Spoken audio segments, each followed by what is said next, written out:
No sé muy bien cómo empezar esta historia, pero supongo que si has llegado hasta aquí, es porque buscas entender cómo un hombre normal, con una vida aparentemente estable, puede ver su mundo desmoronarse en cuestión de semanas. No esperes giros de película ni frases de novela. Esto me pasó a mí. Y podría pasarle a cualquiera. Me llamo Rubén. Tengo 42 años, vivo en Valencia, y hasta hace muy poco, pensaba que tenía una vida bastante decente. Trabajo en una gestoría, nada del otro mundo, pero me da para vivir bien, salir a cenar los fines de semana, pagar la hipoteca del piso y alguna escapada con mi mujer, Laura. Llevamos casados 15 años, sin hijos, por decisión mutua. Nunca hubo un drama detrás de eso, simplemente no nos veíamos como padres. Teníamos una rutina tranquila, casi monótona, sí, pero en aquel momento lo veía como algo bueno. Ya sabes, sin sobresaltos, sin discusiones serias, sin grandes problemas. Laura trabaja en una agencia de comunicación. Es lista, eficiente, siempre ha sido muy sociable. A veces demasiado, si me preguntas ahora.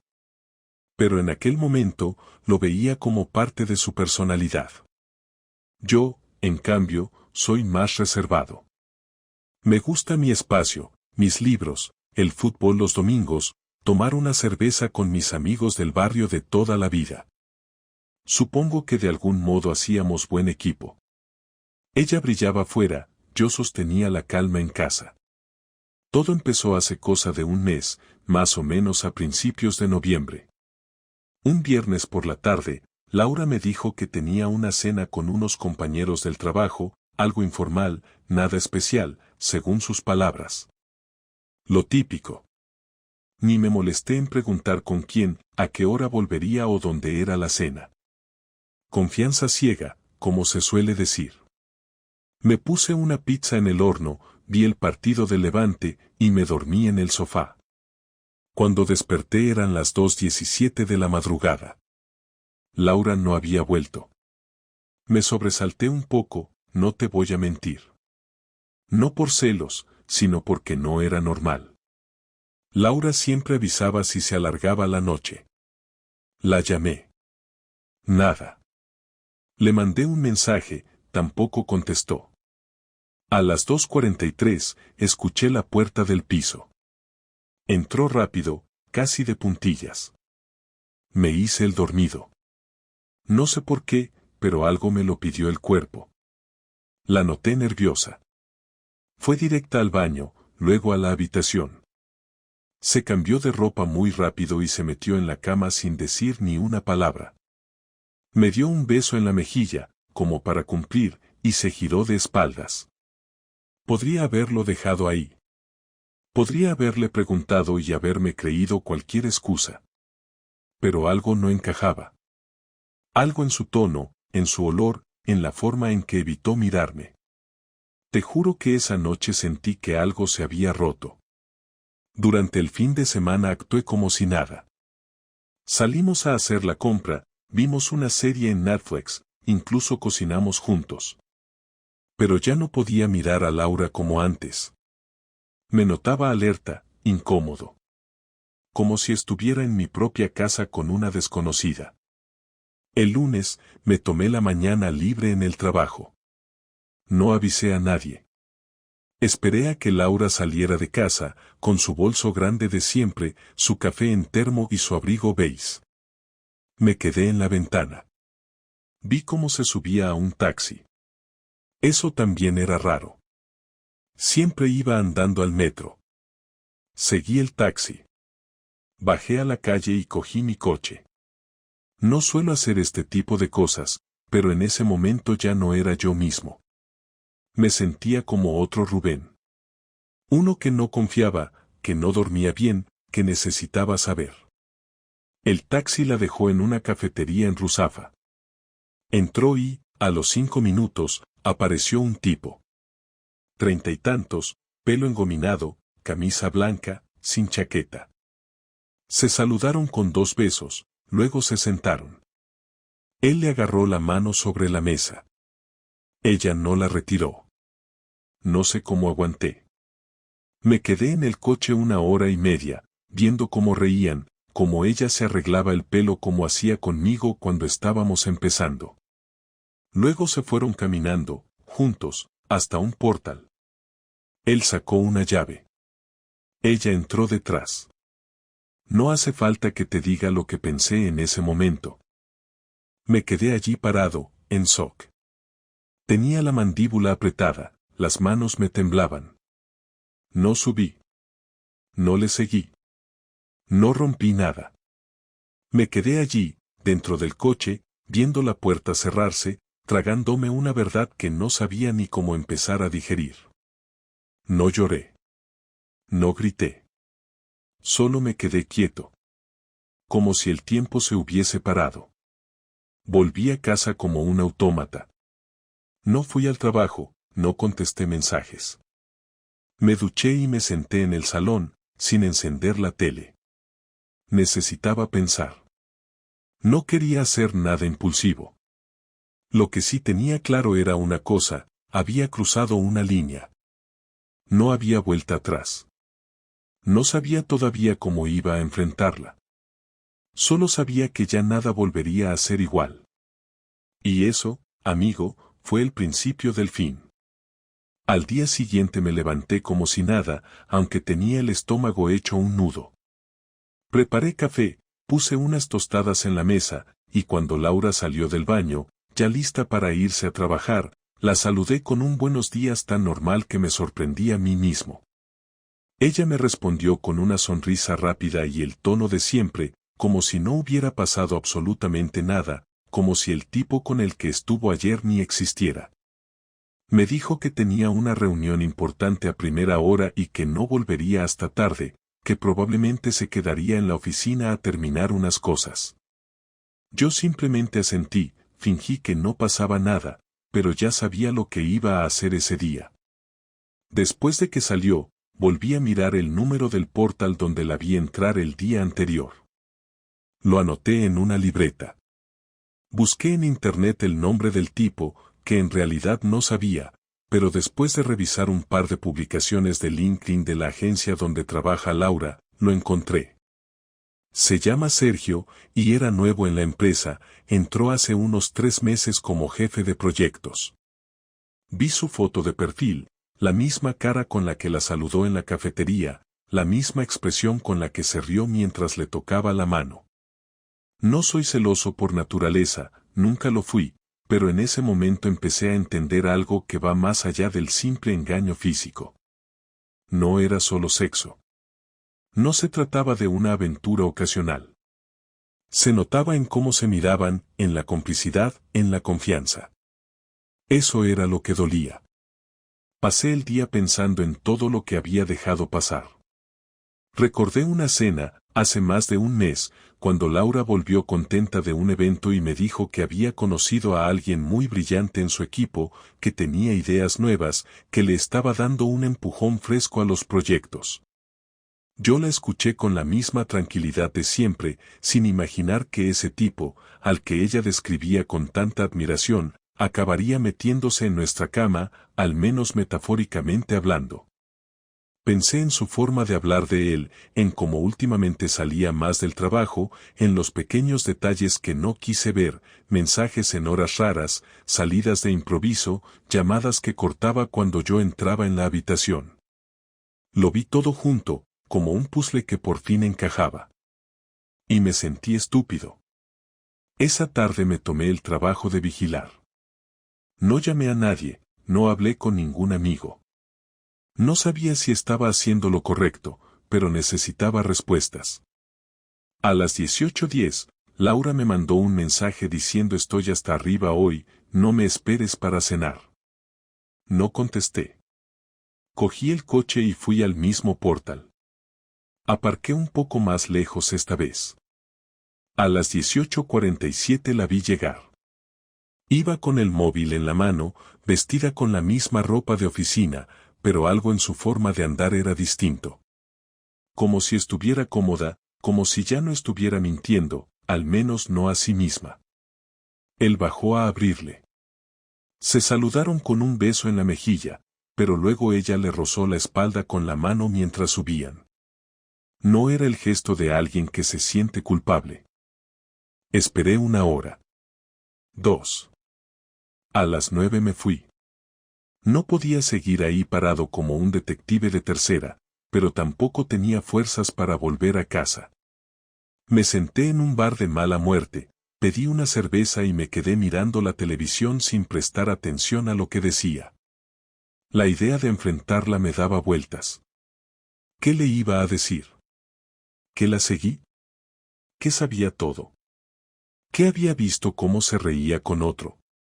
¿Qué había entrado en casa de ese imbécil 2 días seguidos? No tenía ni idea de cómo abordar la situación sin explotar. Me conozco.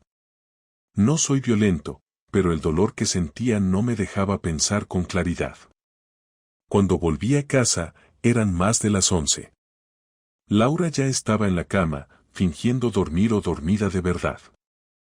Me metí en la cama sin hablarle. Noté su respiración tranquila, la espalda descubierta, su pelo suelto en la almohada. Dormía como si no le pesara nada.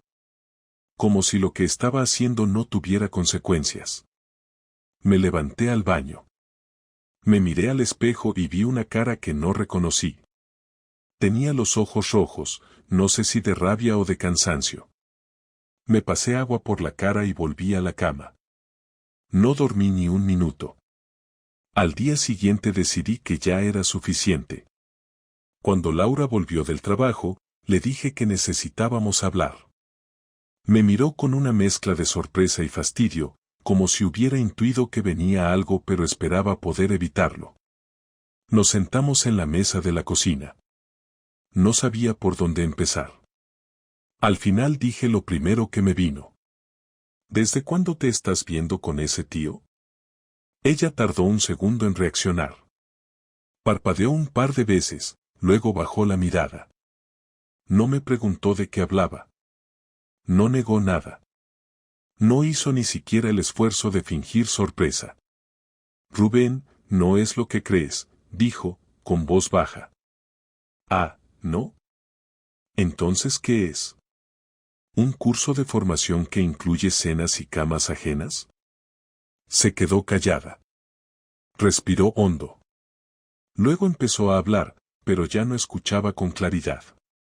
Dijo que las cosas entre nosotros estaban frías desde hace tiempo, que no lo había planeado, que Sergio la había escuchado cuando yo no lo hacía, que se sentía sola, que no sabía cómo había llegado hasta ese punto. Todo lo de siempre. Excusas con forma de confesión. Justificaciones disfrazadas de arrepentimiento. Le pregunté si se había acostado con él. Tardó en contestar. Me miró como quien intenta calcular el daño exacto de una palabra. Sí, respondió, sin más. No gritamos. No rompí nada. No lloré delante de ella. Me levanté, cogí las llaves del coche y salí. Me fui al piso de mi hermano. Le pedí que me dejara dormir allí unos días, le dije que era por problemas en casa, nada más. No le conté los detalles porque aún no estaba preparado. A esa hora, solo quería estar en un sitio donde nadie me mirara como si me estuviera derrumbando. Pasé esa noche en el sofá, pensando en todo lo que había construido con Laura, en cómo había confiado ciegamente en ella, en cómo había permitido que la rutina se instalara entre nosotros sin pelear por evitarlo. Pero también pensé en la cobardía. Porque si ella se sentía sola, si se sentía distante, tenía la opción de hablar, de gritar, de exigir, de pedir ayuda. Pero no. Eligió mentir. Eligió esconderse. Eligió compartir una parte de sí misma con otro hombre sin tener el valor de enfrentarme. Y eso fue lo que más me dolió. Volví al piso al día siguiente por la mañana porque necesitaba ropa y también porque no quería que Laura pensara que podía seguir actuando como si lo nuestro fuera recuperable con un par de frases bonitas. Cuando abrí la puerta, estaba sentada en el sofá, sin televisión, sin música, sin móvil, como si estuviera esperando que todo lo que pasó se deshiciera por arte de magia. Me miró y lo primero que dijo fue «¿Podemos hablar?», con una voz tan suave que me pareció una broma. Cerré la puerta despacio, dejé las llaves en la mesa del recibidor y me quedé de pie, sin quitarme ni la chaqueta. No contesté nada, así que se levantó, caminó despacio hasta la cocina y me ofreció un café como si estuviéramos en una mañana cualquiera. Le dije que no tenía nada que ver con una charla entre adultos que intentan arreglar las cosas. Esto no era un malentendido, no era un bache, no era una crisis pasajera. Lo que ella había hecho no se resolvía con café. Se quedó parada, con la taza en la mano, sin saber muy bien si dejarla sobre la encimera o bebérsela. Me dijo que no había sido fácil para ella, que llevaba meses sintiendo que se alejaba de mí, que no encontraba forma de decirme lo que pasaba, que con Sergio se sentía comprendida. Le pregunté si alguna vez pensó en decírmelo antes de abrirle las piernas a otro. Ella se quedó helada. Fue la primera vez que le hablé con esa crudeza. Siempre había sido cuidadoso, hasta en las discusiones. Pero esta vez no. No iba a suavizarle nada. No merecía un tono amable. Me dijo que no quería hacerme daño, que no fue premeditado, que se dio cuenta de lo que hacía cuando ya estaba metida hasta el cuello. Me reí. Le pregunté si se había dado cuenta después de la primera vez que se acostaron o después de la cuarta o la quinta. Bajó la mirada. No respondió. Yo sabía que no había sido un desliz de una noche. El tipo tenía un juego de llaves de su piso. Eso no se da después de un error. Me senté frente a ella, con los brazos cruzados, sin apartar la vista de su cara. Le pregunté si pensaba seguir viéndolo. Tardó más de lo que me hubiese gustado en contestar. Dijo que no lo sabía, que todo estaba muy reciente, que necesitaba tiempo para aclararse. Ahí me levanté. Le dije que no tenía tiempo que darle, que si no era capaz de cortar con él de inmediato, entonces no tenía nada más que hablar conmigo. Me dijo que no era tan fácil, que él no era solo un amante, que tenían una conexión, que sentía cosas que con nosotros ya no sentía desde hace tiempo. Le dije que lo entendía perfectamente, que a veces lo nuevo, lo prohibido, lo ajeno, resulta más interesante que lo real. Pero que eso no lo justificaba. Le recordé todo lo que habíamos vivido, todo lo que habíamos compartido, todas las veces que yo había puesto de mi parte cuando ella se vino abajo por el estrés, cuando su padre estuvo enfermo, cuando se quedó sin trabajo aquel año y no sabía qué hacer con su vida. Le pregunté si pensaba que yo era perfecto, si de verdad creía que en todos estos años no había tenido oportunidades o tentaciones. Le dije que sí, que claro que las había tenido, pero que nunca crucé la línea porque yo no confundía una mala racha con el derecho a destruir lo que teníamos. Ella no me miraba. Se llevó las manos a la cara y empezó a llorar, pero no hice ningún gesto para consolarla. No era una escena de reconciliación, era un juicio. Le pregunté si lo amaba. Al principio no respondió. Volví a preguntarlo, esta vez más fuerte. ¿Lo amas, Laura? Me dijo que no sabía lo que sentía, que estaba confundida, que con él las cosas eran distintas, más fáciles, menos pesadas. Le dije que claro que eran fáciles, si no compartían ni cuentas ni rutinas ni responsabilidades. Que era muy sencillo sentirse ligera cuando todo lo que hacían era verse en su piso, sin preocuparse de nada más. Le pregunté si se había planteado irse con él. Me dijo que no quería perderme. Le pregunté por qué, si lo que tenía conmigo era tan rutinario, tan aburrido, tan apagado. Me dijo que era distinto, que conmigo había amor, pero no pasión. Le respondí que claro que la pasión no era igual después de 15 años, que ninguna pareja mantiene ese fuego inicial eternamente. Que eso no era una excusa para follarse a otro. Ella dijo que quería arreglar las cosas. Le pregunté si estaba dispuesta a dejar de verlo. me dijo que necesitaba pensarlo. Ahí se acabó la conversación. Me levanté, fui al dormitorio, recogí lo poco que me faltaba, y le dije que se quedara con el piso, que yo no iba a vivir ni un día más bajo el mismo techo con alguien que tenía dudas entre su marido y su amante. Me siguió por el pasillo diciéndome que no hiciera algo de lo que luego me arrepintiera.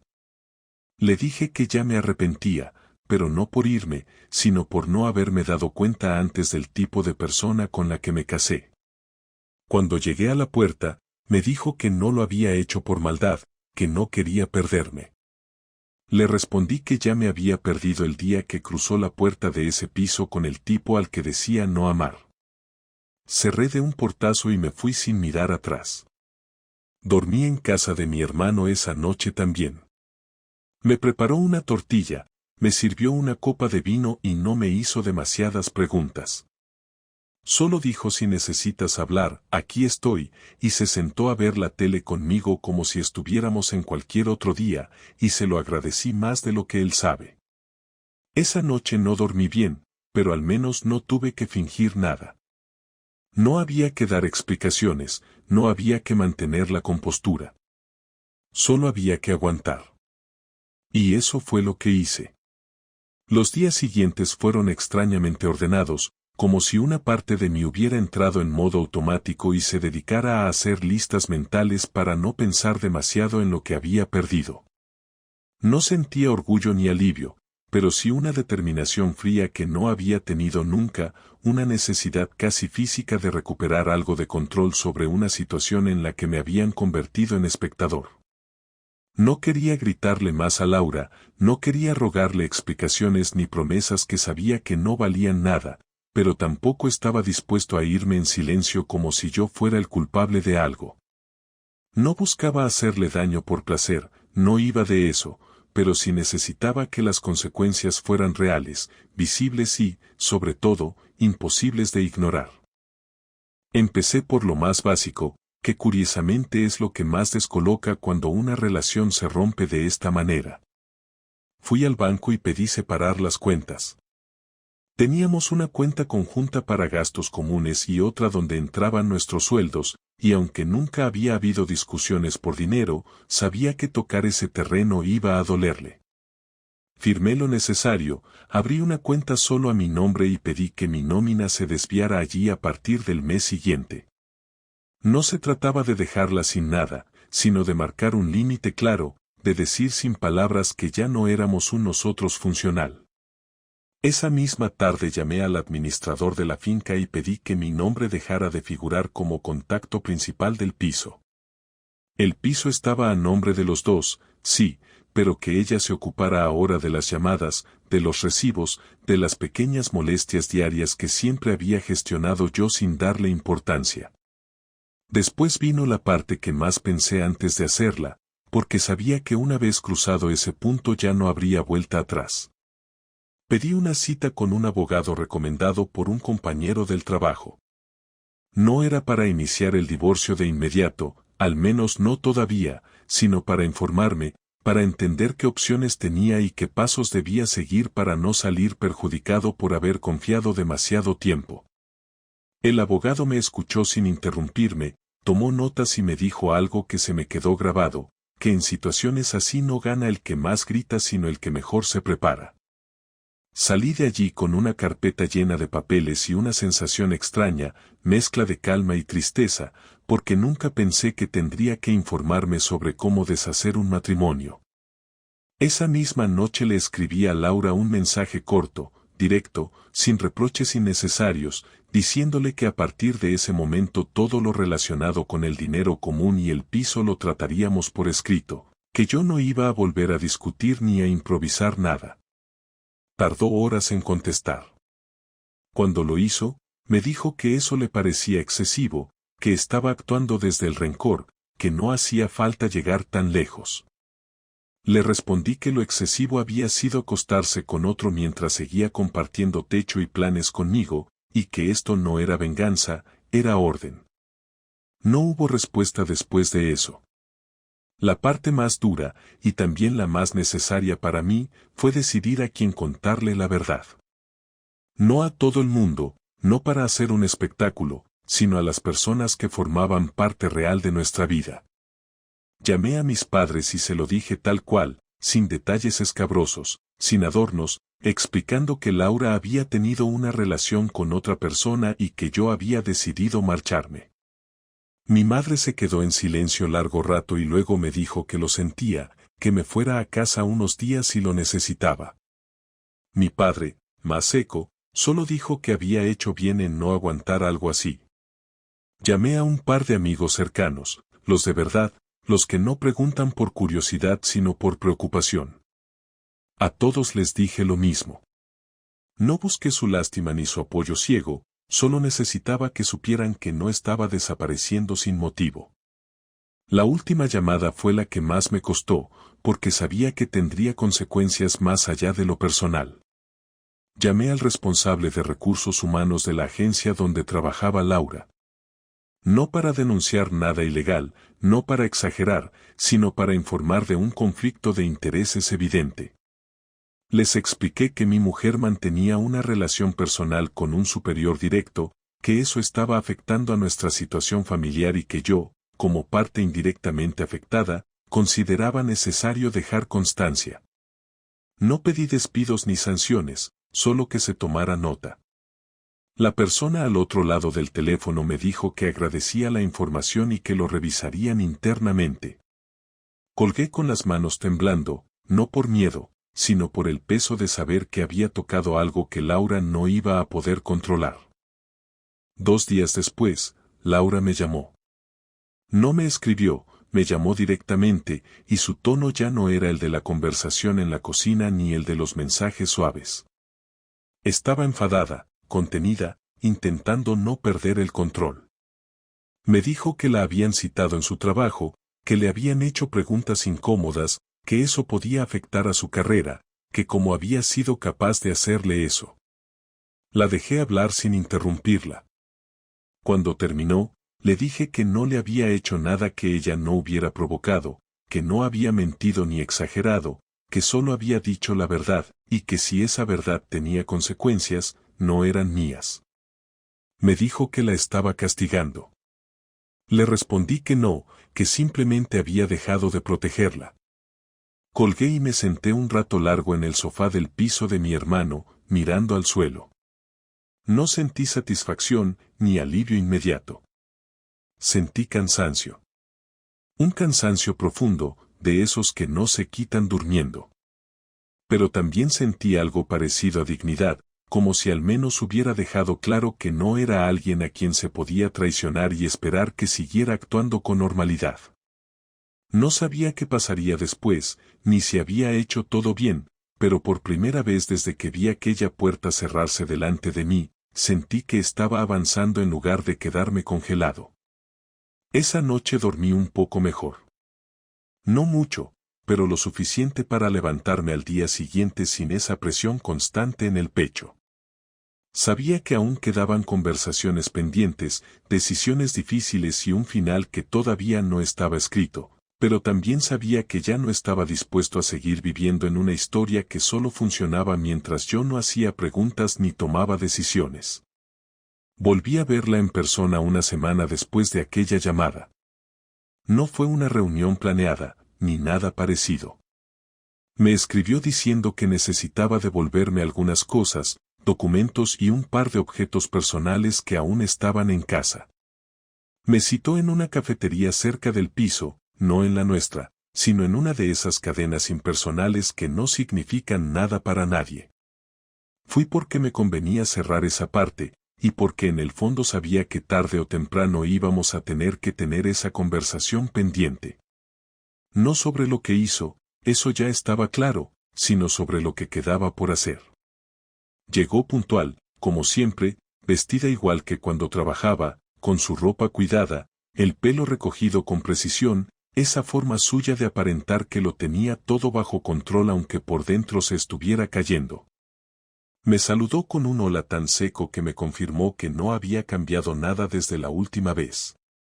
Nos sentamos, pidió un café, yo no pedí nada. Sacó de su bolso un sobre con mis papeles, una caja pequeña con un reloj que me regaló hace años y que no usaba desde hacía meses, y una carpeta con facturas antiguas. No me interesaba nada de eso, pero la dejé hacer. Al principio, ninguno de los dos dijo nada que importara. Preguntas vacías, frases de relleno, referencias a cosas prácticas. Le pregunté si ya había hablado con un abogado, me dijo que no, que todavía no había tomado una decisión. Le pregunté si seguía viéndose con Sergio. Dijo que no, que desde que en la empresa lo habían reubicado en otro departamento, casi no hablaban. No me lo creí del todo, pero tampoco me importó. No era una cuestión de celos en ese momento, era otra cosa. Le dije que yo sí había hablado con uno y que estaba preparando los papeles para iniciar el proceso, que no había motivo para alargar algo que ya estaba muerto. Asintió sin mirarme. Le pregunté si quería que intentáramos un acuerdo amistoso, sin líos, sin pelear por lo material. Me dijo que sí, que quería lo mismo. Parecía tranquila, pero en su forma de mover las manos noté que no lo estaba. Después se quedó en silencio largo rato, como si estuviera buscando el momento para decir algo que llevaba días ensayando. Finalmente, se lanzó. Me dijo que nunca pensó que llegaríamos a este punto, que nunca imaginó que lo que empezó como una conexión tonta en el trabajo se convertiría en una bomba en nuestra vida. Me dijo que se arrepentía, pero no de haber conocido a alguien con quien sintió algo distinto, sino de no haber sido valiente para afrontar lo que le pasaba conmigo antes de traicionarme. Me dijo que durante meses se sintió invisible en casa, que yo estaba pero no estaba, que hablaba pero no decía nada, que compartíamos cama pero no nos tocábamos como antes. Me acusó de estar demasiado cómodo, de dar por hecho que todo iba bien solo porque no discutíamos. Yo la dejé hablar, sin interrumpirla. No porque estuviera de acuerdo con todo lo que decía, sino porque no tenía sentido negar que muchas de esas cosas eran verdad. No justifica lo que hizo, pero lo explica. Y yo ya no estaba buscando castigos. Solo quería entender el tamaño del agujero donde habíamos caído. Cuando terminó, le dije que también tenía mi parte de culpa. Que es verdad que me acomodé, que dejé de preguntar cómo se sentía, que asumí que si todo estaba tranquilo era porque estábamos bien. Le dije que me costaba conectar, que mi forma de amar no era intensa ni ruidosa, que siempre fui más de gestos pequeños que de grandes declaraciones. Le dije que no me daba cuenta de su distancia porque estaba metido en mis rutinas, en mis silencios. Pero también le dije que hay cosas que no se cruzan. Que cuando uno siente que se está hundiendo, tiene dos opciones, pide ayuda o se va. Lo que no se hace es buscar consuelo en la cama de otra persona mientras sigue compartiendo techo con quien supuestamente no merece el daño. Ella me escuchó sin interrumpirme. Esta vez no intentó defenderse, ni justificar nada. Solo asintió. Me dijo que había destruido algo que no sabía si alguna vez iba a poder reconstruir, que no con Sergio, ni con otro, sino con cualquiera. Me dijo que había aprendido a golpe de error, pero que ya no sabía qué hacer con todo lo que quedaba entre nosotros. Le respondí que yo tampoco lo sabía, que había días en los que aún me levantaba esperando que todo esto fuera una pesadilla, y otros en los que no entendía cómo pude tardar tanto en darme cuenta. Le dije que no la odiaba, que me dolía, pero que ya no la odiaba. Que quizás un día podríamos hablar de esto con menos rabia, con menos vergüenza, pero que hoy todavía no. Ella bajó la mirada, como si esa parte le doliera más que cualquier otra cosa que yo pudiera decirle. Cuando terminamos de hablar, le dejé claro que no quería más escenas. Que íbamos a hacer esto bien, sin amenazas, sin broncas, sin redes sociales, sin gente opinando desde fuera. Le pedí que respetara mi espacio, que no intentara volver con mensajes largos ni con fotos antiguas ni con recuerdos forzados. Me dijo que no lo haría. Que quería hacer las cosas bien, aunque fuera tarde. Nos levantamos, salimos a la calle, y por un segundo nos quedamos frente a frente, sin saber cómo despedirnos. No hubo beso, ni abrazo, ni contacto. Solo un cuídate seco, uno de cada lado. Ella se fue caminando hacia el metro y yo me metí en el coche con una sensación extraña, como si después de tantas palabras todavía no hubiéramos dicho nada que sirviera de cierre. Esa noche pensé mucho en todo lo que habíamos sido, en los viajes, en los domingos de sofá, en los cumpleaños sin sorpresa pero con cariño. Pensé en la primera vez que me miró como si yo fuera lo único que importaba en la habitación. Pensé en la última vez que lo hizo. No encontré el momento exacto en el que dejamos de buscarnos, pero entendí que ya no importaba. La historia estaba escrita, lo que venía después ya no nos pertenecía como pareja, solo como dos personas que una vez compartieron vida. Me costó aceptarlo, pero era lo que había. Ahora solo quedaba terminar bien lo que se rompió mal. Y eso era lo que iba a hacer. Sin escándalos, sin dramatismos, sin palabras que no pudiera sostener. Solo hechos, decisiones y pasos firmes hacia un futuro donde no hiciera falta seguir mirando atrás. Firmamos los papeles del divorcio el 27 de noviembre, exactamente 29 días después de que la viera entrar por primera vez en el piso de ese tipo. No hubo discusión ni escena. Nos sentamos en la oficina del abogado como dos desconocidos que firmaban un contrato cualquiera. Ella llegó con un abrigo negro que no le había visto nunca y yo con una camisa sin planchar que me importaba poco como se viera. Firmamos hoja por hoja, escuchamos al abogado repetir los términos por si algo no quedaba claro, y al final, cuando ya estaba todo hecho, ella me miró como si esperara algo más de mi parte. No le di nada. Ni palabras, ni gestos, ni intención. Solo recogí mis cosas, le di la mano al abogado y salí de allí sin mirar atrás. En el ascensor, por un segundo, pensé en todas las veces que habíamos hecho planes de futuro, en todos los años que construimos una vida compartida para que terminara con dos firmas sobre un papel y un silencio más largo que cualquier discusión. Pero ese pensamiento no me paralizó, solo me empujó a seguir bajando, a salir a la calle y empezar el día como cualquier otro, porque eso era lo que era ahora, un día más en una vida que ya no compartía con ella. Durante los siguientes días, noté un cambio interno que no era inmediato pero sí constante. Dormía mejor, comía sin que se me cerrara el estómago, y cuando alguien me preguntaba cómo estaba, ya no dudaba en responder con la verdad. No estaba bien, pero tampoco estaba destruido. Estaba procesando, entendiendo, aceptando. El dolor se mantenía, eso no lo niego, pero ya no tenía la forma de un golpe sino la de un vacío que empezaba a llenarse con otras cosas. Empecé a ver a gente que había dejado de lado por estar demasiado metido en la rutina con Laura. Volví a tomar cervezas con mis amigos del instituto, acepté cenas que antes rechazaba, y una noche incluso me animé a ir a un pequeño concierto donde, sin buscarlo, terminé hablando durante una hora con una chica que me cayó bien. No hubo flirteo, ni tensión rara, solo una conversación sencilla entre dos personas que no se debían nada. Y eso me supo bien. Laura no volvió a escribirme, lo cual agradecí. Sé que sabía que era mejor así. Tal vez entendió que cualquier mensaje suyo me haría retroceder, aunque solo fuera un centímetro. Y yo no quería volver ni un paso atrás. Mi hermano me ofreció quedarme más tiempo en su casa, pero sentí que ya era hora de tener mi propio espacio. Alquilé un piso pequeño en el barrio de Ruzafa, nada especial, pero cómodo. Una habitación, cocina abierta, salón con sofá nuevo, y una ventana que da a una calle donde siempre pasa gente. Me mudé sin ayuda, sin avisar a nadie, con una mochila y 3 cajas. No necesitaba más.